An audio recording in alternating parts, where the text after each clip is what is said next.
Tapi darahnya kudus telah sucikan diriku, dan jati diriku ini bukan diriku lagi, melainkan Kristus Tuhanku hidup dalam diriku. Selamat malam untuk Pak Simon Betul dan juga Ibu Kristiawati. Malam Bu Kris. Baik Bapak Ibu, jam kita sudah menunjukkan jam 7 tepat. 7, pas. Pas ya Bu Marni ya? Ya, pas. Kita akan memulai rangkaian doa kita pada malam hari ini. Saya akan serahkan waktu dan tempat kepada Penatua Eva Kristiani. Baik, selamat malam Bapak Ibu. Selamat malam. Sehat-sehat semua ya. Puji Tuhan. Puji Tuhan. Mari kita siapkan Alkitab kita dari Matius 6 ayat 25 sampai 34. Sebelumnya kita akan sama-sama berdoa. Mari kita berdoa. Tuhan, kami bersyukur kalau pada malam ini di jelang Pentakosta kami boleh sama-sama berkumpul ingin mendengarkan firman Tuhan. Biarlah Tuhan yang tolong setiap kami untuk kami semakin dikuatkan, untuk kami senantiasa meminta pimpinan Tuhan. Terlebih kami hari ini memasuki bulan yang baru di bulan Juni. Biarlah kami boleh menyerahkan setiap kekhawatiran kami, setiap pergumulan kami, setiap ketakutan kami hanya dalam pimpinan Tuhan saja. Mari Tuhan Engkau berbicara kepada setiap kami, terlebih hamba-Mu Tuhan yang akan membawakan firman-Mu. Biarlah firman itu berkenan kepada Tuhan dan boleh memberitakan kabar baik dan menguatkan setiap kami. Terima kasih Tuhan Yesus. Amin. Kita akan membaca dari Matius 6 ayat 25 sampai 34. Hal kekhawatiran. Karena itu, aku berkata kepadamu, janganlah khawatir akan hidupmu, akan apa yang hendak kamu makan atau minum. Dan janganlah khawatir pula akan tubuhmu, akan apa yang hendak kamu pakai. Bukankah hidup itu lebih penting daripada makanan, dan tubuh itu lebih penting daripada pakaian? Pandanglah burung-burung di langit yang tidak menabur dan tidak menuai, dan tidak mengumpulkan bekal dalam lumbung, namun diberi makan oleh Bapamu yang di sorga. Bukankah kamu jauh melebihi burung-burung itu? Siapakah di antara kamu yang karena kekhawatirannya dapat menambahkan sehasta saja pada jalan hidupnya? Dan mengapa kamu khawatir akan pakaian? Perhatikanlah bunga bakung di ladang yang tumbuh tanpa bekerja dan tanpa memintal. Namun aku berkata kepadamu, Salomo dalam segala kemegahannya pun tidak berpakaian seindah salah satu dari bunga itu. Jadi, jika demikian Allah mendandani rumput di ladang yang hari ini ada dan besok dibuang ke dalam api, tidakkah ia akan terlebih lagi mendandani kamu, hai orang yang kurang percaya? Sebab itu janganlah kamu khawatir dan berkata, apakah yang akan kami makan? Apakah yang akan kami minum? Apakah yang akan kami pakai? Semua itu dicari bangsa-bangsa yang tidak mengenal Allah. Akan tetapi Bapamu yang di surga tahu bahwa kamu memerlukan semuanya itu.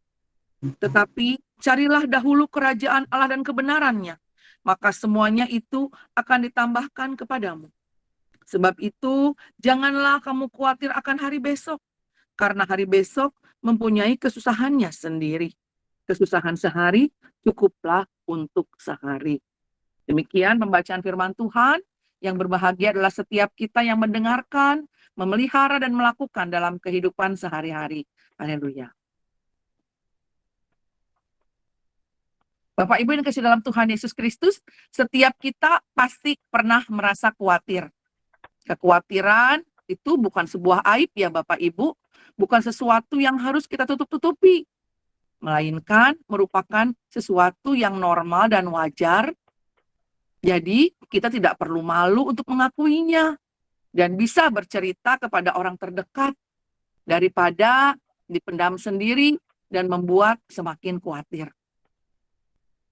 Mungkin kalau kita bisa mengungkapkan kekhawatiran kita kepada orang-orang terdekat atau orang-orang yang kita kasihi, kita akan lebih lega, pikiran juga lebih terbuka, dan setelah itu kita punya semangat baru untuk menyongsong hari yang Tuhan beri. Perikop yang kita baca pada hari ini berjudul hal kekhawatiran. Dan yang kita bahas dalam pekan doa malam ini adalah bukan kekhawatiran yang biasa, tapi kekhawatiran yang berlebihan, yang menjurus pada kecemasan dan membuat seseorang tidak lagi bisa menikmati apa yang sudah Tuhan beri dalam hidupnya. Kekhawatiran yang membuat seseorang dipenuhi ketakutan, cepat menyimpulkan sesuatu yang buruk, dan pikirannya dipenuhi dengan hal-hal yang negatif, yang belum tentu bakal terjadi. Ada sebuah cerita, Bapak Ibu, Alkisah di sebuah desa, tinggallah seorang tua yang bijaksana. Penduduk desa percaya bahwa orang tua itu selalu dapat menjawab pertanyaan mereka atau memecahkan persoalan mereka. Suatu hari, seorang petani di desa itu datang menemui orang tua yang bijak. Dan dia berkata dengan putus asa, "Pak tua yang bijaksana, tolong saya. Saya sedang dapat musibah. Kerbau saya mati, dan saya tidak punya binatang lain untuk membajak sawah. Itu musibah yang paling buruk kan yang menimpa saya, Pak tua?" Orang tua yang bijak itu menjawab, "Mungkin iya, mungkin tidak. Maybe yes, maybe no." Petani itu kembali ke desa dan menceritakan kepada tetangga-tetangga bahwa orang tua yang bijak itu sekarang sudah tidak waras. Kok bisa-bisanya memberi jawaban yang tidak jelas seperti itu? Tentu saja itu kan hal yang terburuk yang dialami oleh si petani. Mengapa orang tua itu tidak melihatnya? Namun keesokan harinya, Bapak Ibu, di halaman rumah petani itu tiba-tiba muncul seekor kuda yang masih muda dan kuat. Karena sudah tidak punya kerbau lagi untuk membajak sawah, petani itu lalu menangkap si kuda itu. Dan dia amat bergembira karena belum pernah merasakan begitu mudahnya menggarap sawah dengan menggunakan seekor kuda. Petani itu balik lagi ke orang tua itu, Bapak Ibu. Dia minta maaf. "Petua yang bijaksana, Anda memang benar. Saya gampang pisan menyimpulkan sesuatu. Kehilangan kerbau itu ternyata bukan musibah terburuk yang menimpa saya. Itu mah berkat buat saya.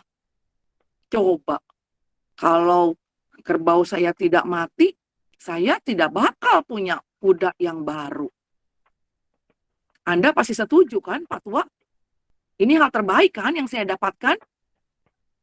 Orang tua itu menjawab sekali lagi, "Maybe yes, maybe no. Mungkin iya, mungkin tidak."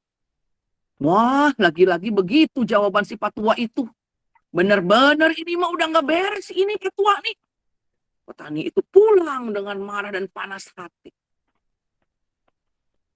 Beberapa hari kemudian, Bapak Ibu, anak laki-laki petani itu jatuh dari kuda. Kakinya patah, dan dia tidak bisa lagi membantu ayahnya untuk bertani. "Aduh, bener dah ini mah, bener dah, udah pasti dah saya mati kelaparan, ini pasti nih," kata si petani. Sekali lagi, petani itu datang lagi menemui si Pak Tua. Dia berkata, "Anak saya terluka nih Pak Tua nih, tak bisa lagi membantu saya nih untuk bertani nih. Kali ini saya benar-benar yakin, ini adalah hal terburuk yang pernah menimpa saya." Sekarang Pak Tua setuju kan yang saya omongin? Tapi seperti yang terjadi sebelumnya, Bapak Ibu. Kali ini sambil menatap si petani, orang tua yang bijak itu dengan tenang berkata, "Mungkin iya, mungkin tidak. Maybe yes, maybe no." Wow, sambil jalan pulang makin marah itu si petani. Gimana sih nih Pak Tua yang bijaksana ini? Kok makin lama makin bodoh ya? Wah, jawabannya sama aja. Maybe yes, maybe no. Mungkin iya, mungkin tidak. Dia mempermainkan perasaan saya. Ini mah Pak Tua nih, kata petani itu. Aku jawabnya gampang, kalau gitu mah nggak usah juga jadi orang bijaksana. Saya juga orang biasa-biasa bisa kayak begitu. Repot-repot jadi orang yang bijaksana. Jawabannya cuma maybe yes, maybe no. Maybe yes, maybe no. Gitu yang dikatakan oleh si petani tadi. Keesokan harinya Bapak Ibu, datanglah tentara yang bertugas mengumpulkan semua pemuda yang bertubuh sehat untuk dijadikan prajurit dalam perang yang baru saja meletus.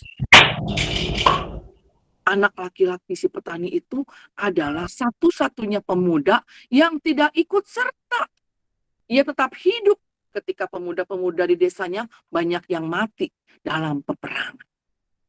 Demikianlah ceritanya Bapak Ibu. Kesimpulannya adalah kita tidak tahu apa yang akan terjadi di depan kita. Tapi kita sering berpikir kita tahu apa yang bakal terjadi. Sehingga kita mulai menduga-duga. Dan akhirnya kita khawatir. Lalu membesar-besarkan segala sesuatu. Dan mengisi otak kita dengan hal-hal yang buruk. Yang seolah-olah akan terjadi dalam hidup kita. Dan tanpa kita sadari, Bapak Ibu, hal itu akan membunuh daya nalar kita. Sehingga kita tidak dapat berpikir dengan sehat dan tepat. Dan pada akhirnya, bila hal itu terus terjadi dalam hidup kita, maka kekhawatiran yang tiada berujung itu akan membuat kita hidup dalam penderitaan yang teramat dalam. Kita ambil beberapa contoh dalam kehidupan kita. Kalau kita hidup dalam kekhawatiran yang berlebihan. Yang pertama, bisa merusak kesehatan kita. Kita jadi takut. Tepatnya ketakutan sendiri, Bapak Ibu. Cemas. Jantungnya berdebar-debar. Susah tidur. Matanya merem. Tapi pikirannya jalan terus. Karena kenapa, Bapak Ibu? Karena kita selalu merasa seperti akan terjadi sesuatu yang buruk yang akan menimpa kita. Yang kedua, Bapak Ibu, kekhawatiran yang berlebih itu bisa mengganggu produktivitas kita, baik dalam pekerjaan maupun dalam pelayanan. Karena kita sibuk dengan pikiran kita, ya otak kita terus mikir, terus jalan, terus tidak ada istirahatnya. Sehingga kita mudah lelah, kita mudah lesu, dan tidak punya tenaga atau konsentrasi yang baik. Yang ketiga, Bapak Ibu, dampak dari kekhawatiran yang berlebihan itu mempengaruhi cara kita memperlakukan orang lain. Kita merasa paling tahu. Kita minta pendapat, tapi kekeh dengan pendapat kita sendiri. Contoh petani tadi. Ketika orang lain memberi pendapat yang berbeda, seringkali dianggap selalu salah. Dan yang paling penting, Bapak Ibu, dampak dari kekhawatiran yang berlebihan itu adalah mempengaruhi iman percaya kita kepada Allah. Malam ini, Bapak Ibu, di doa jelang Pentakosta, dalam Matius 6 ayat 25 sampai 34, atau lebih dikenal dengan khotbah di bukit, Tuhan Yesus mengingatkan kita agar kita tidak khawatir. Yesus tidak bermaksud mengatakan kalau kita mempersiapkan segala sesuatu untuk masa depan kita, itu salah.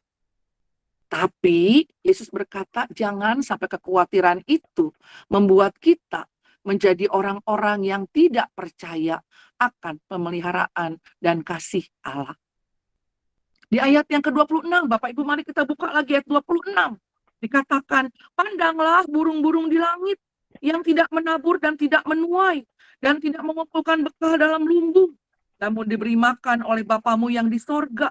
Bukankah kamu jauh melebihi burung-burung itu? Tuhan Yesus mengajak kita untuk bisa melihat betapa Allah itu begitu mengasihi kita dan senantiasa memelihara kita. Kita ini buatan Allah yang istimewa, melebihi segala ciptaan yang lain di bumi. Kalau burung saja Allah pelihara, terlebih kita yang Allah ciptakan melebihi burung-burung atau apapun di bumi ini yang Tuhan ciptakan. Kalau kita lihat lagi di Kejadian, kalau kita ingat saat penciptaan, bagaimana Allah menciptakan kita. Kita bukan hanya dibuat dengan hanya Allah berfirman, tetapi Allah membentuk kita dengan tangan Allah sendiri.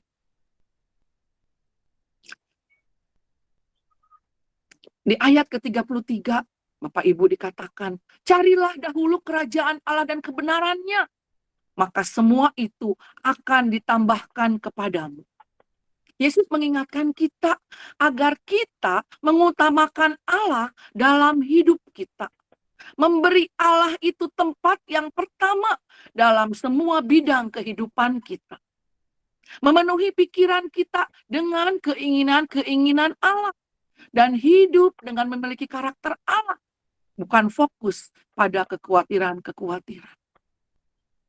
Sehingga ketika kita bisa selalu mengarahkan hati hanya kepada Allah, bisa fokus hanya kepada Allah, kita bisa tetap bersyukur dan mendapat kekuatan baru untuk melewati setiap peristiwa dalam kehidupan kita. Bapak Ibu yang Tuhan Yesus kasihi, ketika kekhawatiran yang berlebihan membuat kita hidup dengan ketakutan, dan membuat kita tidak bisa mengisi hari-hari dengan hal-hal yang baik. Tuhan Yesus mengajarkan kita untuk tetap tenang dan terbuka dengan segala kemungkinan. Mempergunakan waktu yang Tuhan beri dengan sebaik-baiknya. Karena dengan terus melibatkan Tuhan, kita bisa tetap yakin bahwa Allah lah pemilik kehidupan kita. Dan kita bisa tetap percaya akan tuntunan Tuhan. Kalau kita melihat di Matius 6 di ayat yang ke-9 sampai 13, Yesus mengajarkan tentang doa Bapa kami. Di ayat yang ke-11 dikatakan, berikanlah kami pada hari ini makanan kami yang secukupnya. Di sana, secara tidak langsung kita mengakui bahwa Allah lah penopang dan penyedia segala kebutuhan kita. Jangan salah mengira bahwa kita sendirilah yang menyediakan kebutuhan-kebutuhan itu. Mulai hari ini, kita harus mempercayakan kepada Allah untuk setiap kebutuhan kita. Tentu dengan bekerja giat dan berusaha sebaik-baiknya. Dan yang terpenting adalah tetap minta pertolongan Tuhan. Kesusahan sehari cukuplah untuk sehari. Biarlah kata-kata Tuhan Yesus itu menjadi rem untuk kita ketika kita mulai cemas dan khawatir. Jangan biarkan kekhawatiran tentang hari esok mempengaruhi hubungan kita dengan Allah. Jangan biarkan kekhawatiran tentang hari esok mempengaruhi hubungan kita dengan orang-orang yang kita kasihi, juga sesama di sekitar kita. Mari memotivasi diri dengan keyakinan penuh bahwa Tuhan akan senantiasa menuntun kita. Sehingga kita dengan yakin dan lantang, kita bisa mengikuti apa yang Tuhan Yesus katakan. Kita lihat di ayat yang ke-34. Kita sama-sama bisa katakan. Sebab itu janganlah kamu khawatir akan hari besok. Karena hari besok mempunyai kesusahannya sendiri. Kesusahan sehari cukuplah untuk sehari. Itu Tuhan Yesus katakan kepada kita. Janganlah kamu khawatir akan hari besok. Karena hari besok mempunyai kesusahannya sendiri. Kesusahan sehari cukuplah untuk sehari. Kita akan mengulang masing-masing di rumah. Kata kamunya kita ganti nama kita masing-masing. Misalnya kata kamunya Eva jadi Eva. Ya, atau Pak Sam jadi Samuel. Atau Imelda gitu ya. Jadi kamunya kita ganti. Kita baca sekali lagi ya sama-sama Bapak Ibu di rumah masing-masing. Ya, kata kamunya kita ganti nama kita masing-masing ya Bapak Ibu. Ya. 1, 2, 3. Sebab itu janganlah Eva khawatir akan hari besok. Karena hari besok mempunyai kesusahannya sendiri. Kesusahan sehari cukuplah untuk sehari. Mari kita merenungkan Bapak Ibu. Apakah dalam keseharian kita kekhawatiran akan masa depan membuat kita menjauhkan diri dari Tuhan dan meninggalkan persekutuan kita?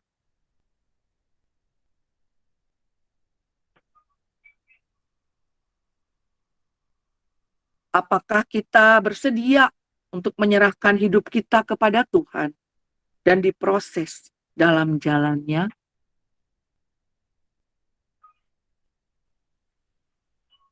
Kiranya firman Tuhan di malam jelang Pentakosta ini bisa menguatkan dan menolong kita. Tuhan Yesus memberkati. Amin. Kita akan masuk ke dalam pokok-pokok doa. Di sini ada pokok-pokok doa tentang anak-anak yang akan disidi dan baptis dewasa. Juga kita berdoa untuk para aktivis, majelis jemaat, pengurus komisi dan kelompok kerja, para aktivis di masing-masing komisi dan kelompok kerja, juga karyawan GKI Cicurug.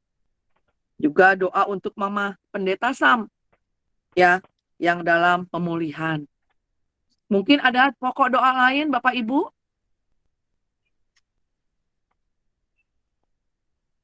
Ada doa lain, pokok doa lain?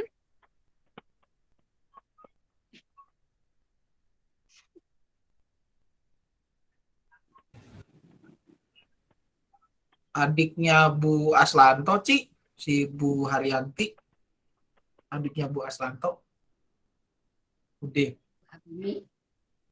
Sakit? Ya. Seingat saya tuh Pak De lagi di Salatiga sekarang sama Bude. Lagi menjenguk ke sana, lagi dirawat. Ya, kita bagi-bagi ya doanya ya. Minta nih untuk mendoakan anak-anak yang akan sidi dan baptis dewasa. Minta tolong Uti Purnomo ya. Doain ya. Uti udah pernah diminta berdoa belum di yang pertama, yang kedua kemarin? Loh, Jangan aku. Belum ya?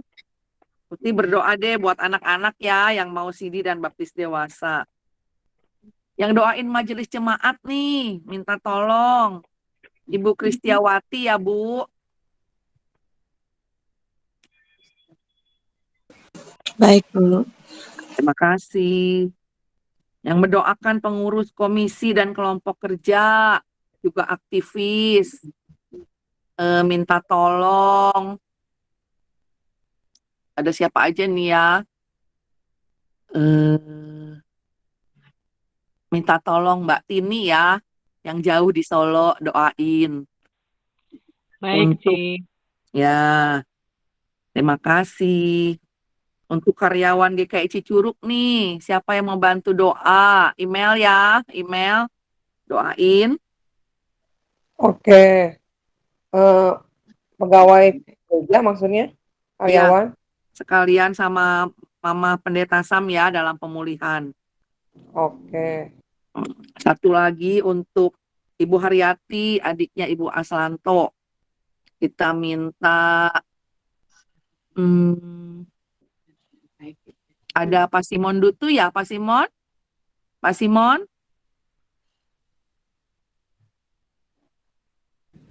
Maaf Pak, mic-nya belum dinyalakan. Mic-nya belum dibuka, coba. Ada pencetan yang kecoret. Itu dipencet Pak.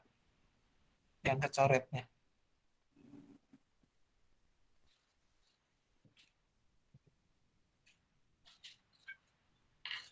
Masih ada, suaranya belum terdengar, Pak. Yang pencetan yang itu, Pak, yang dicoret. Ada kecoret Pak ya. Oke, siap. Ya. Itu doa Ibu adiknya Ibu Aslanto ya, Pak, Ibu Haryati. Ibu Haryati ya. Ya, nanti saya akan menutupnya terakhir dalam doa penutup. Mari kita berdoa.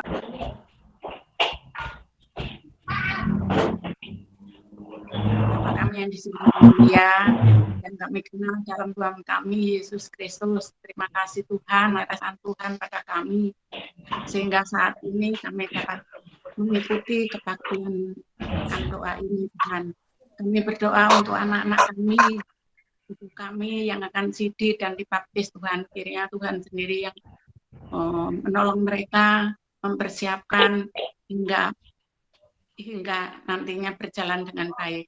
Dan biarlah mereka, anak-anak kami ini, bisa menjadi saksimu dimanapun mereka berada. Terima kasih ya Tuhan, dalam Yesus kami mohon.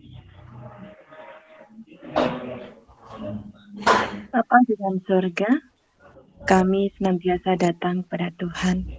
Pada saat ini kami berdoa khusus untuk majelis jemaat yang Tuhan sudah panggil. Tuhan sudah berkati mereka untuk menjadi majelis dan juga khususnya Bapak Pendeta Samuel. Berikan kepada mereka semuanya untuk dapat melayani jemaat-jemaat dengan penuh sukacita, penuh dengan kesetiaan, dan juga penuh dengan kesungguhan di dalam melayani Tuhan. Sehingga karya-karya Tuhan nampak dalam diri majelis dan juga pendeta yang sudah Tuhan percayakan. Sehingga apa yang mereka lakukan Tuhan terasa bagi kami sebagai jemaat-jemaat Tuhan. Karena Allah betul-betul memanggil mereka dan memakai mereka untuk memberkati kami semuanya sebagai jemaat Tuhan. Tuhan terus berkati mereka dengan kesetiaan. Tuhan berkati mereka dengan kerendahan hati. Tuhan berkati mereka dengan keteguhan di dalam melayani Tuhan, dengan cinta kasih, kelemah lembutan, dan juga kesetiaan dan sukacita. Berkati mereka dengan masing-masing pekerjaan dan juga tugas pelayanan mereka. Tuhan juga berkati masing-masing dengan keluarganya. Kiranya Tuhan berkati mereka semuanya dengan berkat-berkat yang sudah Tuhan penuhkan bagi mereka. Hanya di dalam nama Tuhan kami Kristus, kami berdoa dan bersyukur. Bapa di dalam surga, kami mengucap syukur Tuhan di hari ketiga persekutuan doa kami saat ini Tuhan. Kami mengucap syukur untuk keberadaan GKI, khususnya GKI Cicurug, di mana di dalam gereja ini tempat kami boleh bertumbuh bersekutu. Dan kami pun juga berdoa Tuhan untuk komisi-komisi yang ada dalam gereja kami, badan pelayanan yang ada, bahkan juga aktivis-aktivis yang ada ya Tuhan. Kami berdoa mereka ya Bapa, biarlah kasih karunia Tuhan senantiasa menolong dan memberkati mereka di dalam tugas dan pelayanan yang Tuhan sudah berikan kepada mereka. Dan biarlah mereka pun boleh senantiasa bergandeng tangan bersatu hati Tuhan untuk menjalankan apa yang sudah diprogramkan di dalam gereja kami, menjalankan tugas panggilannya baik di dalam komisi, badan pelayan maupun aktivis yang ada. Berkati ya Tuhan mereka semua di dalam menjalankan tugas mulia yang Tuhan percayakan kepada mereka, dan biarlah semua itu hanya untuk kemuliaan bagi nama Tuhan. Berkati juga setiap jemaat-Mu yang boleh ada Tuhan. Biarlah kami semua juga boleh merasakan kehadiran gereja-Mu di tengah-tengah masyarakat ini, menjadi GKI Cicurug yang dapat menjadi berkat bagi sesama. Terima kasih Bapa dalam surga, berikan kami semua Tuhan, hati yang rindu untuk senantiasa semakin dekat di dalam melayani Tuhan dengan talenta-talenta yang Tuhan anugerahkan bagi setiap kami masing-masing. Terima kasih Bapa dalam surga, dalam nama Tuhan kami Yesus Kristus, kami naikkan doa kami. Tuhan, apa kami dalam kerajaan surga di hari ketiga pekan doa ini, Tuhan, kami bersama-sama berdoa, dan saat ini kami berdoa buat karyawan yang ada di gereja kami, yaitu GKI Cicurug. Biarlah mereka boleh bekerja dengan penuh sukacita, dan juga mereka bekerja dengan penuh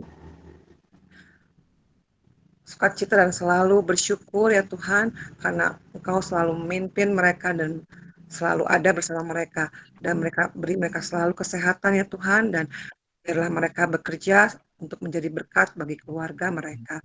Tuhan, pada saat ini juga kami berdoa buat orang tua Pak Samuel, khususnya Mama Pak Samuel ya Tuhan, yang sedang dalam pemulihan karena sakit.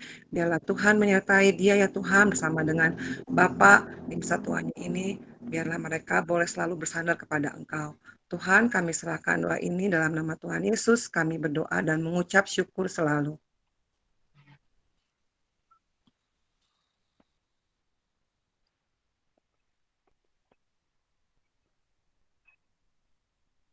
Pak Simon, mic-nya belum dibuka.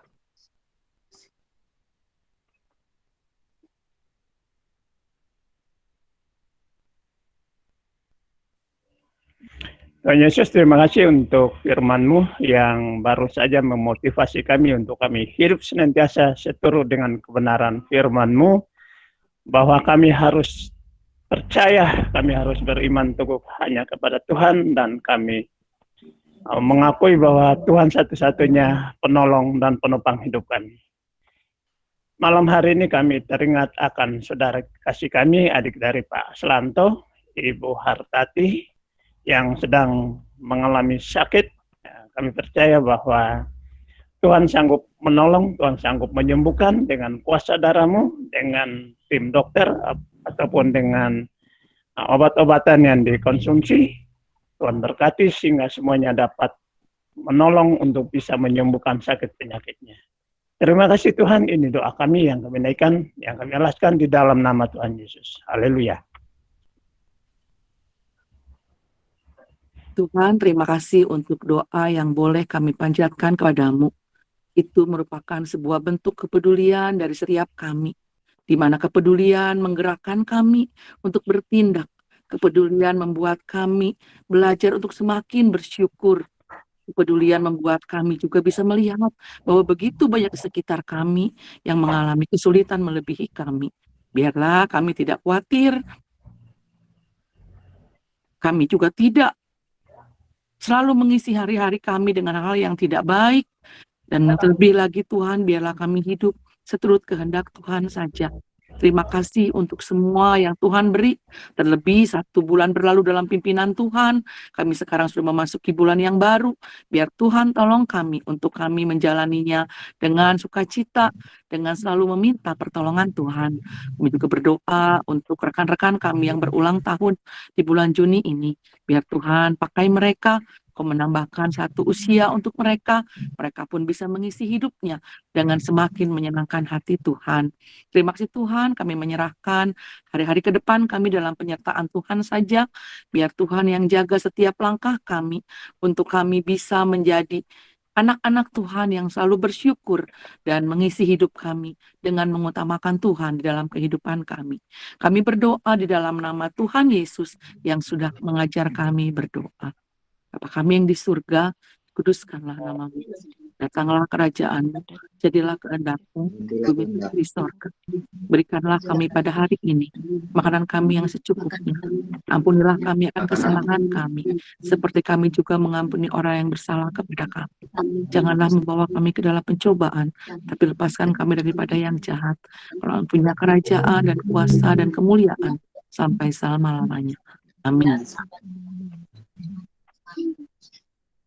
Amin. Terima kasih Pak Ibu. Terima kasih. Baik, Bapak. Ada lagu penutup ya Pak Sam. Ya. Aku tahu kan hari esok. Bukan hari esok, namun langkah.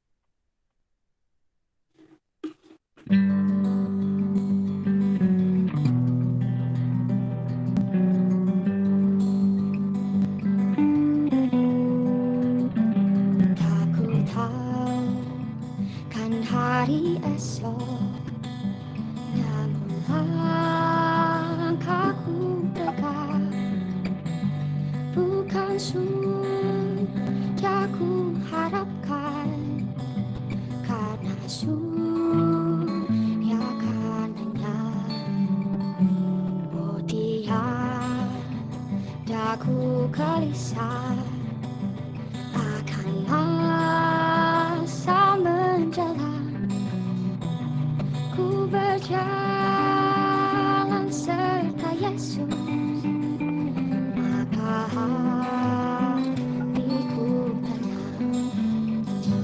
Banyak hal tak ku fahami dalam masa menjalan, tapi bagiku ini tangan Tuhan yang pegang. Tak ku tahu kan hari esok, mungkin langit kan gelap, tapi Dia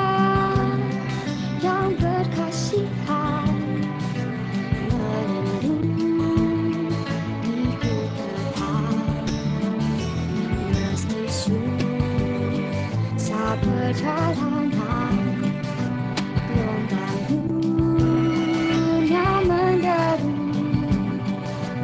dipimpin aku bertahan sampai akhir langkahku. Hanya aku pahami dalam masa menjelang, tapi bagiku ini tanganku hanya pegang.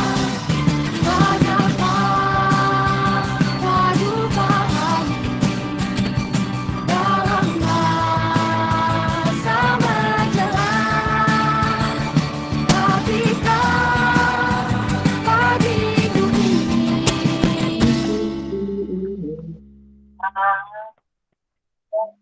tanganku hanya pegang. Oh, tanganku hanya pegang. Tanganku hanya pegang. Oh, tanganku hanya pegang.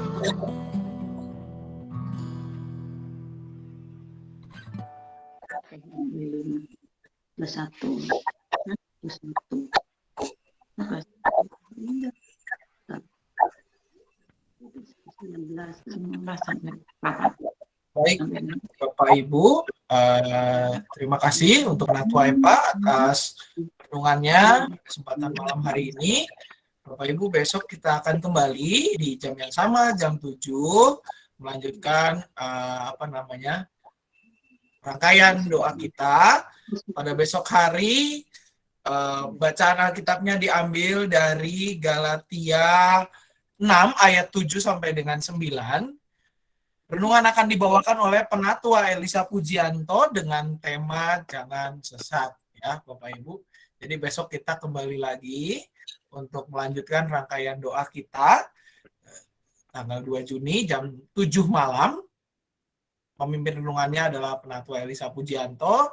Temanya adalah Jangan Sesat. Diambil dari Galatia 6 ayat 7 sampai dengan 9. Dan juga mengingatkan Bapak Ibu, untuk persembahan syukur tahunan, ada 3 metode yang disiapkan oleh Majelis Jemaat GKI Cicurug untuk pengumpulan. Yang pertama untuk transfer, dapat Bapak Ibu kumpulkan secara transfer ke nomor rekening yang tertera dalam layar Bapak Ibu serta saudara sekalian milik GKI Cicurug berikut ini. Dan juga bila Bapak Ibu membawa secara tunai, dapat membawanya dalam amplop tertutup pada kebaktian umum tanggal 5 Juni, baik kebaktian jam 7 pagi maupun jam 9 pagi. Dan memasukkannya di tempat yang telah disediakan. Juga bagi Bapak Ibu yang ingin mempersembahkan hasil bumi atau persembahan non-tunai, uang, dapat Bapak Ibu ya hasil bumi seperti sayuran, lalu buah-buahan, gitu ya. Dapat Bapak Ibu hubungi masing-masing penatua pendamping wilayah untuk pengambilan persembahan penjemputan, ya. Untuk wilayah 1 daerah Ciawi sampai dengan Cigombong atau Villa Mutiara Lido dapat menghubungi Penatua Simon Pormes. Wilayah 2 Benda Bangkong Reang, Benteng juga perumahan Benteng dapat menghubungi Penatua Eka Nur Satma. Wilayah 3 Cicurug dan sekitarnya, Cicurug, Gedung Putih dan seterusnya, Bapak Ibu dapat menghubungi Penatua Hermanto, ya.